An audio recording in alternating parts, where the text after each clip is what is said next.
Sa pag-aabuno namin, magdigla kami dito, saka isa dito. So isang row lang, ganun lang. Tapos tatabunan.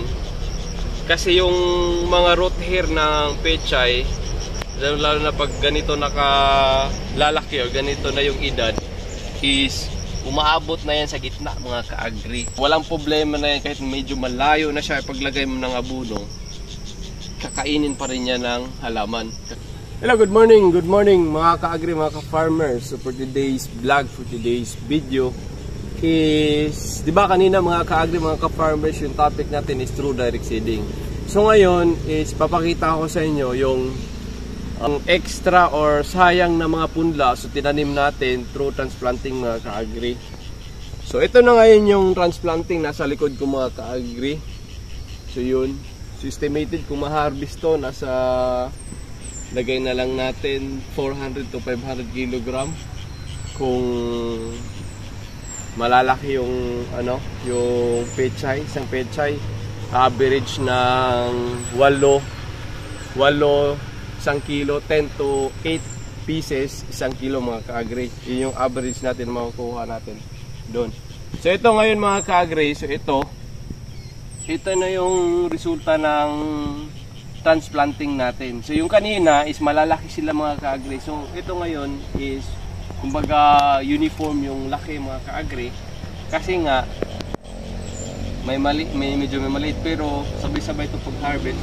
Ang kagandahan lang talaga sa transplanting, kung gusto mo talagang i-harvest mo lahat, pwede, kasi hindi naman sila malayo yung agwat.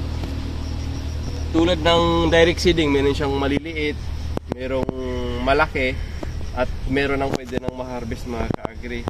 So dito is pwede mo siyang isang bagsakan o dalawang bagsakan na na-harvest, pwede na siya, mga ka-agri. Yun yung kaibahan sa transplanting. So sa pag-aabuno namin, magdigla kami dito, saka isa dito. So isang row lang, ganun lang. Tapos tatabunan. Kasi yung mga root hair ng pechay, lalo na pag ganito nakalalaki o ganito na yung edad, is umaabot na yan sa gitna, mga ka-agri. So walang problema na yan kahit medyo malayo na siya, paglagay mo ng abuno, kakainin pa rin niya ng halaman, kakainin pa rin ng pechay.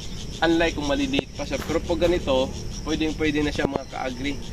Ilagay mo lang sa gitna, mas maganda ilibing ng konti. Kasi ang purpose bakit natin ilibing yung abuno, kasi merong tendency na hindi kinakain ng halaman, mag-a-absorb lang siya into carbon. So yun tinatawag na volatilization. Yun yung lalo na kapag init kayo nag-aabuno, init, tas hindi basa yung lupa. So hindi talaga yung abuno na nilagay nyo, hindi ma-absorb ng halaman yun, mga ka-agri. Meron mang na-absorb, meron ding nagli-leach, or meron ding nag-volatilize.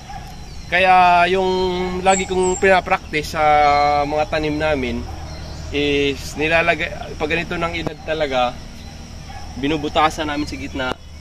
At saka nakakatipid siya, mga ka-agri, kasi sa gitna lang, between ng isa, sa gitna lang namin nilalagay pag ganito ng edad.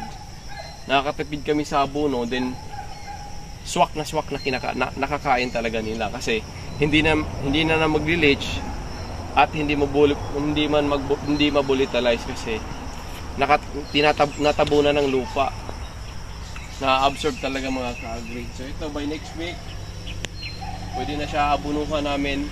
Meron pa kaming struktura doon na itatransplant din, mga ka-agri, mga ka-farmers. So nakitang-kita nyo naman, mga ka-agri, mga ka-farmers, yun, papunta doon, yun. And meron pa doon. So yun yung punla namin, mga ka-agri, mga ka-farmers. Mga punla namin doon din, meron din kami. And then dito, kasi tinamnan to namin ng talong, mga ka-agri, mga ka-farmers. Tinamnan namin ng talong siya, pero hindi nag-work. Kasi nga medyo ang kinakailangan ng talong, kasi rice field to, pag inaararo natin sa traktor, medyo hindi lang siya differ na ano, hindi tulad ng upland na pwede talagang mabungkal. And then yung ano kasi to, compact kasi pag rice field talaga, lalo na kapag tag-ulan, compact yung lupa. So bagay lang siya sa mga green leafy vegetables tulad ng pechay. Pechay kasi yun yung talagang tinanim ko is kitang-kita ko kasi yung kakulangan sa market, kaya yun yung tinanim ko mga ka-agri. So dito magtatanim din tayo pechay. Meron kami ayun, mga talong mga ka-agri, mga ka-farmers. Yan, dating talongan niya pero hindi nag-work. Pero hinahayaan lang namin kasi one of the source of pagkain din namin yung mga ka-agri. So mag-harvest kami. So ngayon is mag-harvest kami ng sili. Papakita ko sa inyo yung sili. Trial and error din yung mga ka-agri, mga ka-farmers. So yun, sana marami kayong natutunan sa vlog natin. Kahit madarang lang tayo mag-upload, through marami kasi tayong ginagawa. So sana huwag kayong magsawang sumuporta. Please do follow, please do subscribe our channel, GTV Agricultura. Happy farming mga ka-agri.